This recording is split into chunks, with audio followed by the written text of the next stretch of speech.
Hello everyone, स्वागत है आपका एक और नए सेशन के अंदर। तो बच्चों, चैप्टर चल रहा है हमारा कंज्यूमर प्रोटेक्शन। तो चलिए बच्चों, कंटिन्यू करते हैं आज के सेशन को। तो 2 मिनट पहले देखेंगे अभी तक हमने क्या क्या पढ़ रखा है, उसके बाद हम करेंगे आज की क्लास को कंटिन्यू। तो बच्चों, सबसे पहले हमने देखा था कि हमको ये 11 टॉपिक्स पढ़ने हैं। इसके बाद हमने इंट्रोडक्शन देखा था कि जो हमारे मैन्युफैक्चरर्स होते हैं, सप्लायर्स होते हैं, अपना टारगेट अचीव करने के लिए वो गलत एक्टिविटीज में पार्टिसिपेट करते हैं और उस वजह से हमारी हेल्थ पर और हमारी पॉकेट पर दोनों पे असर पड़ता है। पहले अप्रोच क्या होती थी, बायर को सावधान रहना पड़ता था। अब अप्रोच क्या हो गई है, सेलर को सावधान रहना पड़ेगा। इसके बाद हमने पढ़ा था कि कौन कौन सी ऐसी प्रॉब्लम्स हैं जो हमारे कंज्यूमर फेस करते हो। इसके अंदर हमने 10 प्रॉब्लम्स देखी थी। आपको बस याद नहीं करना है, बस आपको 2-4 पढ़ लेना है कि भैया एज अ कंज्यूमर हमारे संग कैसे धोखा हो सकता है। फॉर एग्जाम्पल, मिलावटी प्रोडक्ट दे दिया, डुप्लीकेट प्रोडक्ट दे दिया, हमारा क्या कहते हैं डिफेक्टिव प्रोडक्ट दे दिया, बेकार सर्विसेज दे दी। तो कुछ ऐसे आप पॉइंट्स याद कर सकते हो, आपको बिल्कुल भी कोई दिक्कत नहीं आएगी। thereafter बच्चों, हमने क्या देखा था कि नीड क्या है। तो फिजिकल सेफ्टी होनी चाहिए, उनको इंफॉर्मेशन देनी चाहिए, अच्छी क्वांटिटी अच्छी क्वालिटी देनी चाहिए, सेटिस्फेक्शन होना चाहिए और हमारे ग्रोथ के लिए ही बेटर है। तो ये हमने देखा था किसके अंदर, पहले पार्ट के अंदर। फिर हमने देखा था कि कंज्यूमर को प्रोटेक्ट करना क्यों जरूरी है। ठीक है, हमने उसकी इंपॉर्टेंस देखी थी from consumer point of view and from business point of view. तो कंज्यूमर पॉइंट ऑफ व्यू से मैंने आपको बहुत ही प्यारी सी एक लर्निंग टेक्निक बताई थी। My X was unique. X stands for exploitation, UN stands for unorganized consumer और IG stands for consumer ignorance। तो आप ऐसे 3 याद कर सकते हो। इसका मैंने बताया था बिजनेस के पॉइंट ऑफ व्यू से हम कैसे याद कर सकते हैं consumer importance of consumer protection की। तो मैंने आपको बताया था लो मो गो सो सो। लो मतलब लॉन्ग टर्म इंटरेस्ट, मो मतलब मॉरल रिस्पॉन्सिबिलिटी, गो मतलब गवर्नमेंट इंटरवेंशन, LOMOGO। लो मतलब लॉन्ग टर्म, MO मतलब मॉरल, GO मतलब गवर्नमेंट और सो मतलब सोशल रिस्पॉन्सिबिलिटी और बिजनेस यूज सोसाइटीज रिसोर्सेज। ये हमने किया तो ऐसे हमने याद कर लिया था importance of consumer protection from consumer point of view और from business point of view. ये चीज हमको क्लियर हो गई। आज जो बच्चों मेन टॉपिक हमको पढ़ना है वो है कि एक्चुअल में हम बार बार बोल रहे हैं कि हमको कंज्यूमर को प्रोटेक्ट करना है, कंज्यूमर को प्रोटेक्ट करना है। तो ये एक्चुअल में भैया ये कंज्यूमर है कौन। ठीक है, एक्चुअल में कंज्यूमर प्रोटेक्शन एक्ट के अंदर एक कंज्यूमर किस बला का नाम है। तो नॉर्मल डेफिनेशन हमारी कंज्यूमर की क्या होती है, जो हम आपस में बोलचाल में करते हैं। कोई भी ऐसा व्यक्ति जो गुड्स खरीद रहा है या जो सर्विस अवेल कर रहा है उसको हम कंज्यूमर बोलते हैं। है ना, बिल्कुल सही। लेमन लैंग्वेज में अगर बेसिक बातचीत की लैंग्वेज में अगर बात करें तो कंज्यूमर की डेफिनेशन यही बनती है, जो इंसान जो व्यक्ति कोई भी गुड्स खरीद रहा है या कोई भी सर्विस अवेल कर रहा है अपनी नीड्स एंड वांट को सेटिस्फाई करने के लिए, उसको हम बोलते हैं कंज्यूमर। लेकिन कानून ऐसी बेसिक डेफिनेशन को नहीं मानता। कानून के हिसाब से डेफिनेशन काफी लेंदी होती है, काफी टू द पॉइंट होती है। वो हर एक पॉइंट को कवर करते हैं। तो ध्यान रखिएगा, ये डेफिनेशन आपको याद करनी होगी। आपके पास अगर एनसीईआरटी बुक है तो एनसीईआरटी के अंदर दे रखी होगी, अगर आपके पास कोई और बुक है तो उसके अंदर भी दे रखी होगी। तो ध्यान रखना, कंज्यूमर की डेफिनेशन काफी ज्यादा इंपॉर्टेंट है। ये एग्जाम में स्ट्रेट फॉरवर्ड क्वेश्चन आ जाता है, define consumer from consumer protection act. ठीक है ना, ध्यान रखना। एज इट इज क्वेश्चन आता है 4 नंबर में, कंज्यूमर की डेफिनेशन पूछी जा चुकी है। तो ध्यान रखना, 2 लाइनें लिखकर आओगे टीचर आधा नंबर भी नहीं देगा। तो ध्यान रखना, आपको पूरी डेफिनेशन याद करनी है। मेरे नोट्स में डेफिनेशन मैंने एक्चुअल में जो कानून में डेफिनेशन दे रखी है वो एक्चुअल में लिखी हुई है। तो वो आप याद ना करके जो आपकी बुक में डेफिनेशन दे रखी है शॉर्ट में, वो आप याद कर सकते हैं। तो चलिए समझते हैं कि एक्चुअल में कंज्यूमर क्या है। उसको समझने से पहले मैं आपको थोड़ा सा डायग्रामेटिकली समझाने की कोशिश करता हूं कि एक्चुअल में कंज्यूमर क्या होता है। कुछ पॉइंट्स को बाइफरकेट करके बताता हूं, फिर हम डेफिनेशन को रीड करेंगे। तो चलिए आते हैं हमारे डायग्रामेटिकली रिप्रेजेंटेशन पर। तो चलिए बच्चों, बात करते हैं कि एक्चुअल में ये कंज्यूमर कौन है। तो ध्यान रखना, कंज्यूमर क्या है। कंज्यूमर एक व्यक्ति है जो या तो गुड्स खरीदेगा, है ना, या जो सर्विसेज अवेल करेगा। ठीक है, दोनों में से एक ना एक चीज तो करेगा, या तो वो गुड्स खरीदेगा या फिर वो सर्विस खरीदेगा। ठीक है, लेकिन एक चीज का ध्यान रखना, इनके में दोनों में कॉमन पॉइंट है। ध्यान रखना, चाहे गुड्स खरीदो चाहे सर्विस खरीदो, दोनों में कॉमन पॉइंट है। कंसिडरेशन का होना ज्यादा जरूरी है। कंसिडरेशन का मतलब होता है बदले में पेमेंट होना जरूरी है। ठीक है, फ्री का नहीं होना चाहिए, बदले में पेमेंट होना चाहिए, नॉट फ्री। ध्यान रखना, अगर आप कोई भी चीज फ्री में लेकर आते हो तो आप कंज्यूमर नहीं कहलाओगे। और इस पे एग्जाम में क्वेश्चन आ चुका था कि एक लेडी थी, उन्होंने है ना फ्री आई चेकअप कैंप में जाकर अपना इलाज करवाया था और उनकी आंखें खराब हो गई थी। तो बताओ वो कंज्यूमर है कि नहीं है? तो वो कंज्यूमर नहीं है क्योंकि उनको जो आई चेकअप था वो फ्री था। तो ध्यान रखना कंसिडरेशन का होना बहुत ज्यादा जरूरी है। क्या ये चीज क्लियर हो गया? ओके। अब बात करते हैं इस कंसिडरेशन से रिलेटेड कि हमको पेमेंट तो करना है, क्या पेमेंट पूरा हो जाना चाहिए तभी हम कंज्यूमर कहलाएंगे या फिर उसमें भी कुछ अलग अलग पार्ट है? तो ध्यान रखना कंसिडरेशन या तो आपने पे कर दी हो पूरी की पूरी, पूरा पैसा पे कर दिया हो, या फिर आप उधार पर लेकर आए हो तो आपने प्रॉमिस कर दिया हो कि नहीं भैया मैं पेमेंट कर दूंगा। या तो पेमेंट पूरी कर दी हो या फिर पेमेंट प्रॉमिस कर दी हो कि मैं पेमेंट कर दूंगा, अभी मेरे पास पैसा नहीं है, 1 दिन बाद 2 दिन बाद 4 दिन बाद पेमेंट कर दूंगा, तो भी आप कंज्यूमर कहलाओगे। ध्यान रखना यहां पर फ्री में नहीं लिया, हमने प्रॉमिस कर दिया, उधारी पर सामान खरीदा है, ठीक है, ये चीज का ध्यान रखना। इसके अलावा और क्या केस हो सकता है? इसके अलावा केस ये हो सकता है कि आपने कुछ पे कर दिया हो, ठीक है ना, पार्टली कुछ पैसा पे कर दिया हो और पार्टली कुछ पैसा जो है आपने प्रॉमिस कर दिया हो। कहने का मतलब है लेट सपोज आपने कोई 1000 रुपए का सामान खरीदा, 500 रुपए आपने पे कर दिया और आपने 500 बोला कि मैं बाद में दे दूंगा, ठीक है ना। तो यहाँ पे आपने कुछ अमाउंट पहले से पे कर दिया और कुछ अमाउंट जो है वो आपने प्रॉमिस कर दिया। क्या ये चीज क्लियर है? हाँ सर ये भी चीज क्लियर है। क्या सर इसमें लोन में खरीदी हुई चीज कंसिडर की जा सकती है? तो यस, लोन पे भी चीज, लोन पर भी खरीदी हुई चीज को कंसिडर किया जा सकता है। मतलब ये किसी भी तरीके का डेफर्ड पेमेंट हो, डेफर्ड का पेमेंट मतलब होता है बच्चों लॉन्ग टर्म में रीपे करना, बाद में रीपे करना, काफी टाइम बाद रीपे करना, उसको बोला जाता है डेफर्ड पेमेंट। तो किसी तरीके का डेफर्ड पेमेंट भी है तो भी वो कंसिडर किया जाएगा। तो कहने का मतलब है कंज्यूमर एक ऐसा व्यक्ति है जिसने या तो गुड्स खरीदे हो या फिर सर्विस अवेल करी हो। ध्यान रखना बच्चों सर्विस खरीदते नहीं है, सर्विस को हम अवेल करते हैं और गुड्स को हम बाय करते हैं फॉर कंसिडरेशन, मतलब बदले में पेमेंट होना चाहिए। पेमेंट या तो पे कर दिया हो या फिर प्रॉमिस कर दिया हो, पार्टली पे कर दिया हो, पार्टली प्रॉमिस कर दिया गया हो, या फिर आपने डेफर्ड पेमेंट सिस्टम लिया, मतलब आपने लोन पर लिया है और आपने डाउन पेमेंट कर दिया, बाकी आप इंस्टॉलमेंट चुकाते रहोगे। तो ये केसेस में भी आप माना जाएगा कि आपने वो कंसिडरेशन पे करी है। क्या ये चीज क्लियर हो गई? ओके, यहां तक क्लियर, बहुत बढ़िया। अब इसके अंदर एक स्पेशल केस आता है। अब स्पेशल केस क्या है? लेट सपोज आप और आपका एक दोस्त, ठीक है, रूम में साथ में रहते हैं और आप अपने दोस्त का लैपटॉप यूज कर रहे थे, और जब आपने दोस्त का लैपटॉप यूज किया और अचानक से लैपटॉप में एक थोड़ा सा विस्फोट हुआ और आपके हाथ में चोट लग गई, तो क्या आप लैपटॉप वाली कंपनी पे केस ठोक सकते हो? हाँ या ना बताओ कि मैं कंज्यूमर हूं और मुझे आप हर्जाना दो, आप मुझे कॉम्पनसेशन दो कि मेरे को चोट लगी है। क्या ऐसा पॉसिबल है? हाँ या ना? तो ऐसा पॉसिबल है।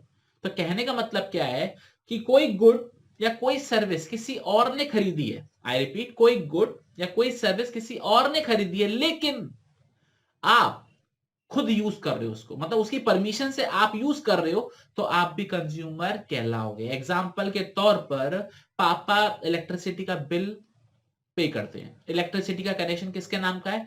पापा के नाम का है। तो एक्चुअल में कंज्यूमर कौन होना चाहिए? पापा होने चाहिए, लेकिन पापा की परमिशन से हम घर में सब यूज करते नहीं करते? बिल्कुल करते हैं, तो हम भी कंज्यूमर कहलाएंगे। मतलब ये खरीदे कोई और, लेकिन उसकी परमिशन से अगर हम उस चीज को यूज कर रहे हैं तो हम भी कंज्यूमर कहलाएंगे। एग्जाम्पल के तौर पे आपके दोस्त का फोन है, आपने उससे लिया यूज करने के लिए, तो आप कंज्यूमर कहलाओगे उस फोन के। तो ऐसे केस में अगर कुछ दिक्कत होती है तो you can also act as a consumer. तो ये चीज क्लियर हो गया। सिमिलरली फॉर एग्जाम्पल आपने इंटरनेट सर्विसेज ली हुई है, घर में वाईफाई लगा हुआ है, तो कनेक्शन किसके नाम का होगा? पापा के नाम का होगा, मम्मी के नाम का होगा, हाँ ना? आपके नाम का तो नहीं होगा, बिल्कुल सही। तो कनेक्शन किसके नाम का है? आपके पापा के, आपकी मम्मी के नाम का, लेकिन यूज कौन कर रहा है? आप कर रहे हो। तो सर्विस का बेनिफिट कौन उठा रहा है? आप उठा रहे हो, है ना? तो आप भी कंज्यूमर कहलाओगे। क्यों? क्योंकि आप सर्विस का बेनिफिट जो एक्चुअल में पर्सन जो पे कर रहा है उसकी परमिशन से आप वो सर्विस यूज कर रहे हो। ये चीज क्लियर हो गया? तो आप ऐसे केस में कंज्यूमर कहलाओगे। ये चीज क्लियर हो गया? ओके। तो मतलब ये थर्ड पॉइंट क्या हो गया? अगर आप उस सर्विस को यूज कर रहे हो या सर्विस को अवेल कर रहे हो या फिर गुड्स को यूज कर रहे हो, ठीक है, with the permission of buyer, ठीक है, with the permission of buyer, तो ऐसे केस में आप भी कंज्यूमर कहलाओगे। ये चीज क्लियर हो गया? ओके।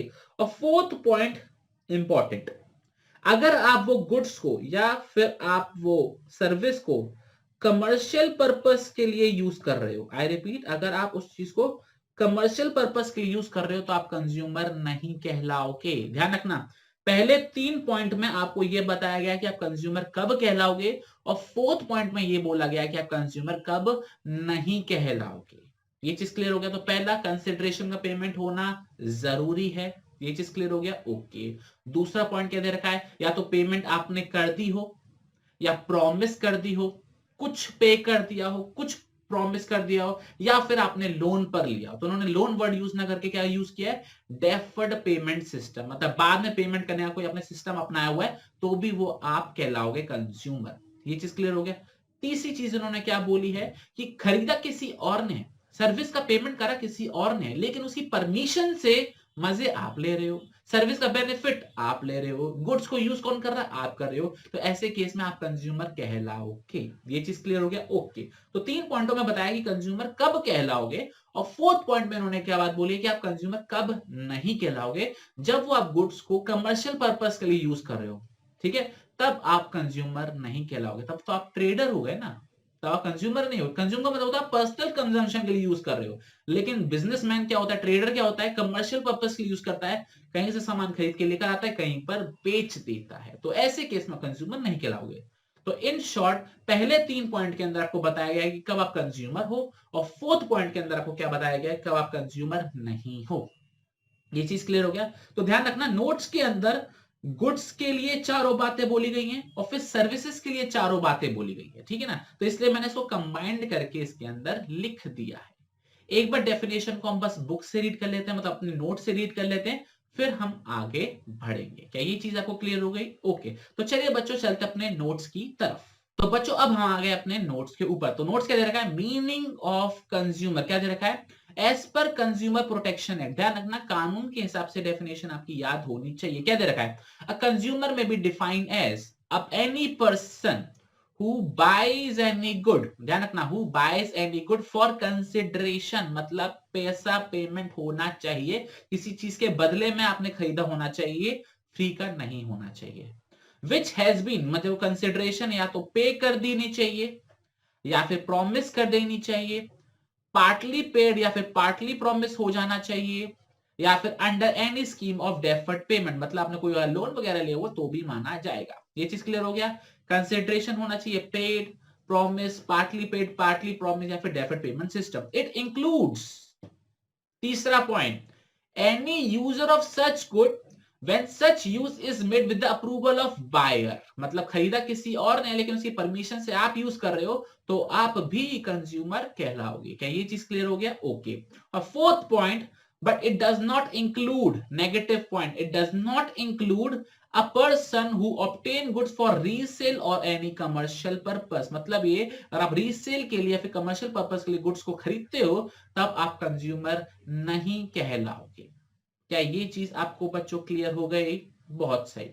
और बच्चों, ये तो गुड्स के बारे में बात रखी थी, सेम यही पॉइंट आपको सर्विसेज के लिए भी दे रखा है, वो भी एक बार रीड कर लेते हैं। क्या दे रखा है सर्विस के लिए point, any person who hires or avail any service, ध्यान रखना, गुड्स को बाय करते हैं, सर्विस को हायर करते हैं या फिर अवेल करते हैं, फॉर कंसिडरेशन, पेड और प्रॉमिस, पार्टली पेड और पार्टली प्रॉमिस, और any other system of deferred payment. Same वही, सेम रिपीट वही किया गया, ठीक है? It includes beneficiary of services, ठीक है? सर्विस का बेनिफिट कौन ले रहा है, आप जो पे कर रहा है उसकी परमिशन से आप सर्विस का बेनिफिट ले रहे हो, तो आप भी क्या कहलाओगे, कंज्यूमर कहलाओगे। बट कब कंज्यूमर नहीं कहलाओगे, जब आप कमर्शियल पर्पस के लिए उस सर्विस को यूज कर रहे हो। क्या बच्चों आपको ये पॉइंट क्लियर हो गया? तो ध्यान रखना, 2 पॉइंट की डेफिनेशन है, पहला गुड्स के लिए दे रखा है, दूसरा सर्विसेज के लिए दे रखा है। अगर आप एनसीईआरटी बुक पढ़ रहे हो लेटेस्ट एडिशन वाली 2021-22 वाली, तो उसके अंदर आपको ये सिंगल पैराग्राफ में दोनों को मर्ज करके डेफिनेशन दे रखी है, बट आप ऐसे अलग अलग याद कर सकते हो या फिर जैसे आपको बुक में दे रखा वैसे याद कर सकते हो। क्या बच्चों आपको ये पॉइंट क्लियर हो गया अच्छे से? बहुत सही। अब बच्चों हम बात करने वाले हैं, हमने बात कर ली कंज्यूमर प्रोटेक्शन एक्ट के हिसाब से 2019 के हिसाब से कि हमारी डेफिनेशन क्या है, तो बस वही बाइज एनी गुड्स और अवेल एनी सर्विस, 2 पॉइंट के अंदर डेफिनेशन दे रखी है, वो हमने रीड कर ली अच्छे से, वो दूसरे नोट से रीड करिए, ये नोट्स दूसरे हैं, ठीक है? अच्छा, एक चीज और, इसके अंदर सबसे इंपॉर्टेंट बात यह है कि इसमें ऑफलाइन परचेज और ऑनलाइन परचेज भी मानी जाएगी। अगर आप टेली शॉपिंग कर रहे हो, डायरेक्ट सेलिंग कर रहे हो, मल्टी लेवल मार्केटिंग, किसी भी तरीके से आप सामान खरीद रहे हो, किसी भी सिस्टम में आप सामान खरीद रहे हो, तो भी आप कंज्यूमर कहलाओगे, चाहे वो ऑफलाइन हो चाहे वो ऑनलाइन हो। ये चीज क्लियर हो गया आपको बच्चों? बहुत सही। अब बच्चों आज का लास्ट टॉपिक हम बात करने वाले हैं कि भैया कंप्लेंट फाइल कौन कर सकता है। क्या सिर्फ कंज्यूमर ही कंप्लेंट फाइल करेगा या फिर और भी कोई पर्सन है जो कंप्लेंट फाइल कर सकता है? तो ध्यान रखना, ये 7 लोग हैं जो कंप्लेंट फाइल कर सकते हैं। और कहां कंप्लेंट फाइल कर सकते हैं? कंज्यूमर कोर्ट में। ठीक है, कंज्यूमर कोर्ट बोलता है, कोई कंज्यूमर फोरम बोलता है, कोई कमीशन बोलता है। तो आप ध्यान रखना कंज्यूमर कोर्ट के अंदर कौन कौन कंप्लेंट फाइल कर सकता है। तो सबसे पहले खुद एक कंज्यूमर। तो आपको पता लगेगा कंज्यूमर कौन है। वो पर्सन जो गुड्स एंड सर्विसेज खरीदता है, पेमेंट करता है, चाहे पे कर दियो, प्रॉमिस कर दियो, partly paid, partly promise, deferred system, किसी और की परमिशन से यूज कर रहा है बट जो कमर्शियल पर्पस के लिए ना हो। तो ध्यान रखना 4 पॉइंट की डेफिनेशन है आपकी गुड्स में और 4 पॉइंट की डेफिनेशन आपकी सर्विसेज में, और कंबाइन कर दो तो आपकी कंज्यूमर की डेफिनेशन बच जाती है। तो ध्यान रखना एक कंज्यूमर है जो कंप्लेंट फाइल कर सकता है और उसके खिलाफ कुछ एक्शन, मतलब उसके अगेंस्ट में कुछ अगर एक्सप्लॉयटेटिव एक्टिविटी होती है तो। दूसरा, and voluntary consumer association registered under any law for the time being in force. मतलब कोई भी रजिस्टर्ड कंज्यूमर एसोसिएशन कंज्यूमर के बिहाफ पर कंप्लेंट फाइल कर सकता है। वही जैसे मैंने आपको बताया ना अनऑर्गेनाइज कंज्यूमर। तो अगर आपका कोई कंज्यूमर ऑर्गेनाइजेशन है तो वो भी आपके लिए कंप्लेंट फाइल कर सकता है। क्लियर हो गया? ओके। थर्ड, सेंट्रल गवर्नमेंट और स्टेट गवर्नमेंट भी कंप्लेंट फाइल कर सकती है। ध्यान रखना, सेंट्रल गवर्नमेंट और स्टेट गवर्नमेंट भी कंप्लेंट फाइल कर सकते हैं किसी ऑर्गेनाइजेशन के खिलाफ कंज्यूमर कोर्ट के अंदर। और ध्यान रखना कोर्ट और गवर्नमेंट दोनों अलग अलग चीजें होती है, कोर्ट इंडिपेंडेंटली काम करती है। ठीक है। फोर्थ पॉइंट क्या है? सेंट्रल अथॉरिटी, जो भी सेंट्रल गवर्नमेंट कोई सेंट्रल अथॉरिटी अपॉइंट करेगी वो भी कंप्लेंट फाइल कर सकती है। ठीक है। इसके बाद क्या दे रखा है? वन और more consumer where there are numerous consumer having the same interest. मतलब ये कि मान के चलो 50 लोगों को एक ही दिक्कत आ रही है, तो 50 लोग अलग अलग कंप्लेंट फाइल करेंगे, तो इससे अच्छा है 2-4 जने उन सब को बिहाफ पे कंप्लेंट फाइल कर रहे हैं। ये भी तो हो सकता है। फॉर एग्जांपल मान के चलो एक सोसाइटी में रहते हो, सोसाइटी में जो है गुंडे आ जाते हैं या फिर ये कह लो एंटी सोशल एलिमेंट्स आ जाते हैं। तो यहाँ पर सोसाइटी के अंदर 50 घर हैं तो 50 घरों को प्रॉब्लम होगी, तो क्या 50 घर जाके पुलिस में कंप्लेंट करेंगे? नहीं, सोसाइटी का रिप्रेजेंटेटिव जाएगा और पूरे 50 घर को रिप्रेजेंट करते हुए कंप्लेंट फाइल करेगा। तो वैसे ही अगर बहुत सारे कंज्यूमर्स को सिर्फ सेम प्रॉब्लम है तो 1 पर्सन या 2 पर्सन या 3 पर्सन जाकर वो कंप्लेंट फाइल कर आ सकते हैं। ठीक है। तो अगर बहुत सारे लोगों को एक ही सेम प्रॉब्लम है तो वो कंप्लेंट 2-4 जने सबको रिप्रेजेंट करते हुए कंप्लेंट फाइल कर सकते हैं। क्या ये चीज क्लियर हो गई आपको? बहुत सही। अगर आप बचे ही नहीं हो तो, डेथ हो गई हो तो उस केस में क्या होगा? तो आपका लीगल रिप्रेजेंटेटिव, मतलब अगर आप मर गए तो आपकी बीवी, आपका बच्चा, आपकी मम्मी, आपके पापा, वो कंप्लेंट फाइल कर सकते हैं। और आप माइनर हो, अगर आप 18 साल से कम हो तो आपके गार्जियन या फिर पेरेंट्स वो कंप्लेंट फाइल कर सकते हैं आपके बिहाफ पर। क्या ये चीज क्लियर हो गई है बच्चों आपको? बहुत सही। तो बच्चों ये था हमारा आज का सेशन, छोटा सा सेशन जिसके अंदर हमने देखा कि एक्चुअल में कंज्यूमर कौन है as per consumer protection act 2019, और फिर हमने देखा कि कौन कंप्लेंट फाइल कर सकता है। क्या ये चीज आपको बच्चों क्लियर हो गई? बहुत सही। तो बच्चों आज के सेशन के लिए हम इतना ही रखेंगे, आपसे मुलाकात करेंगे अगले सेशन के अंदर। टिल देन जो प्रीवियस आपके अभी तक के सेशंस हैं वो आप अच्छे से पढ़िए, अच्छे से रिवाइज करिए और नेक्स्ट सेशन में मेरा इंतजार करिए। मैं फटाफट से आता हूं आपके लिए एक नई वीडियो लेके। तो चलिए बच्चों, तब तक अपना बहुत बहुत ख्याल रखना और पढ़ते रहिएगा। और छोटी सी रिक्वेस्ट है, प्लीज ये जो वीडियोस हैं, ये जो लेक्चर्स हैं, अपने दोस्तों के संग शेयर कीजिए। चैनल को प्लीज सब्सक्राइब कीजिए, वीडियो को लाइक कीजिए और कोई क्वेरी हो तो कमेंट जरूर कीजिए। जय हिंद, जय भारत, बाय बाय।